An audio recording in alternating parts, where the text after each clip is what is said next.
वाले हैं वो एक आम इंसान के ऊपर है कि किस तरीके से वो अपनी जिंदगी में दुश्वारियों का सामना कर रहे हैं। तो उन्होंने थक हार कर बिल आखिर हमारे फॉरेन के न्यूज के थ्रू चाहा कि वो अपना ये मैसेज आप तक पहुंचा सके। तो जानने के लिए आप ये पूरा एपिसोड जरूर देखिए। इस्लाम के 5 अरकान में हज फर्ज है जो साहिबे हैसियत है। कैसे हो दोस्तों, मैं Mohammad Naeem Shaikh, founder of national president of regional political party M political party, एक बार फिर आपसे मुखातिब हो रहा हूं ऑन बिहाफ ऑफ फॉरेन के न्यूज। आज 15 मई संडे 2022।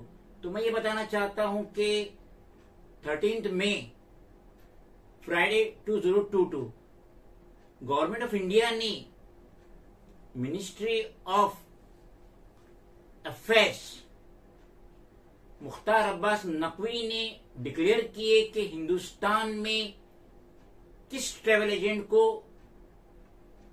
एजेंसी को कोटा मिला है। तो हस्बे मामूल हिंदुस्तान से अनकरीब 1,45,000 हाजी हज करने के लिए जाते थे और सऊदी गवर्नमेंट ने भी जो हर साल अनकरीब 35 लाख हाजी हज करने जाते थे, तो इस साल ईयर 2022 को 10 लाख हाजियों का कोटा पूरे दुनिया से दिए उसने। तो कोटा कम होने की वजह से हाजियों का हिंदुस्तान से कोटा कम होने की वजह से जो छोटे ट्रैवल एजेंट है उनका कुर्रा में नाम नहीं आया, जिसकी वजह से पिछले 2 सालों से तो वो कोई सर्विस नहीं दे पा रहे थे और अब की बार भी वो बेदखल हो चुके हैं।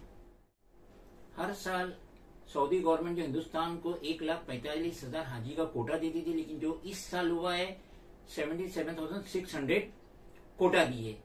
और हज कमेटी ऑफ इंडिया उसको जो कोटा मिला है 54,000 का मिला है और रिमेनिंग जो कोटा है 23,600 ये जो अदर टूर ऑपरेटर है हिंदुस्तान के उनको मिला है।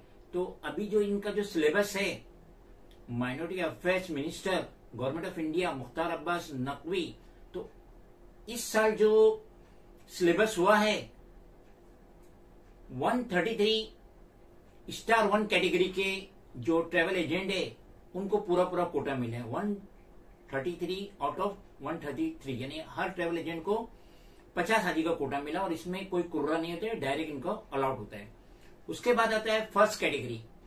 फर्स्ट कैटेगरी में 185 ट्रेवल एजेंट थे और पूरे के पूरे 185 ट्रेवल एजेंट को कोटा मिला है और हर ट्रेवल एजेंट को 50 हाजी का कोटा मिला है। अब जो आफत आई है सेकंड कैटेगरी के ट्रेवल एजेंट पे आई है। यहां पे टोटल थे 399 ट्रेवल एजेंट और उनमें महज 154 को ही कोटा मिला है, यानी कि 40% को ही कोटा मिला है, 60% को कोटा नहीं मिला है। और यहाँ पे भी हर ट्रेवल एजेंट को जो ये 154 आउट ऑफ 399 है, इनको 50 हाजी का कोटा मिला। तो टोटल होता है 23,600। हज कमेटी ऑफ इंडिया को मिला है 54,000 और टोटल हुआ है 77,600। तो जो ये रिमेनिंग ट्रेवल एजेंट थे सेकेंड कैटेगरी के, उनमें बहुत सारे ऐसे थे कि उनका ये 6ठा साल था। अगर इस साल उनको कोटा मिल जाता तो वो फर्स्ट कैटेगरी में चले आते और अगले साल से उनको भी कोई कुर्रे में शामिल होने की जरूरत नहीं और direct government of India minority affair से डायरेक्ट उनको कोटा मिल जाता। लेकिन इस साल उनको कोटा नहीं मिला। तो जैसा कि लास्ट 2 इयर्स 2020 और 2021 में हज नहीं हुआ और इस साल भी वो बेदखल हुए, तो फाइनेंशियली तौर पे वो बहुत ही ज्यादा डिस्टर्ब होंगे। और जैसा कि कोटा कम हुआ है हिंदुस्तान का, तो इस वजह से अब जो ये हज करने का जो एक्सपेंसेस आएगा ये काफी बढ़ जाएगा। Being the national president of regional political party M political party Mohammad Naeem Shaikh national president, हम रिक्वेस्ट करेंगे minority affair minister Mukhtar Abbas Naqvi से, हम रिक्वेस्ट करेंगे कि ये जो 399 में से 154 को कोटा मिला है और जो 245 ट्रेवल एजेंट जिनको कोटा नहीं मिला, जो सेकंड कैटेगरी के थे, तो हम रिक्वेस्ट करेंगे कि ये जो कोटा हिंदुस्तान को मिला है 77,600 हाजी का, तो हम रिक्वेस्ट करेंगे कि इसके अंदर महज 22,400 हाजियों को कोटा बढ़ा दीजिए। अब इससे होगा क्या, ये जो 245 ट्रेवल एजेंट जिसमें से ज्यादातर जिनका छठा साल था, अगर उनको इस बार कोटा मिल जाता तो नेक्स्ट ईयर से वो फर्स्ट कैटेगरी में आते और उनका कोई कुर्रा नहीं होता। तो अगर ये 245 22,400 हाजी का कोटा अगर बढ़ जाता है गवर्नमेंट ऑफ इंडिया की तरफ से, तो ये जो 245 ट्रेवल एजेंट है सेकंड कैटेगरी के, इनमें से 200 का एडजस्टमेंट हो जाता है। और हमें पूरा यकीन है अगर Mukhtar Abbas Naqvi minority affair minister government of India अगर ये रिक्वेस्ट करेंगे मोहम्मद बिन सलमान सऊदी अरब की, उनसे अगर रिक्वेस्ट करेंगे तो यकीनन मोहम्मद बिन सलमान उनकी रिक्वेस्ट को रद्द नहीं करेंगे। और ये जो 22,400 हाजी जो है ये हिंदुस्तान से ज्यादा जा पाएंगे, जिसकी वजह से कंपटीशन भी नहीं होगा। जो अभी हज का जो दाम बहुत ज्यादा बढ़ने वाला वो भी कंपटीशन नहीं रहेगा। और दूसरी सबसे बड़ी बात है कि ईरान जो फ्रंट रहता है हज करने के लिए, वो भी ज्यादा कोटा मांगता है, लेकिन वहां पे खाना जंगी चालू हो गई है। आज सुबह ही मैंने देखा सोशल मीडिया पे, रजाग्राफी पे मैंने देखा, तो वहां खाना जंगी चालू होने की वजह से वहां कीमतों के दाम इतने बढ़ गए, वहां भिखमरी हो गई है, बेरोजगारी हो गई है।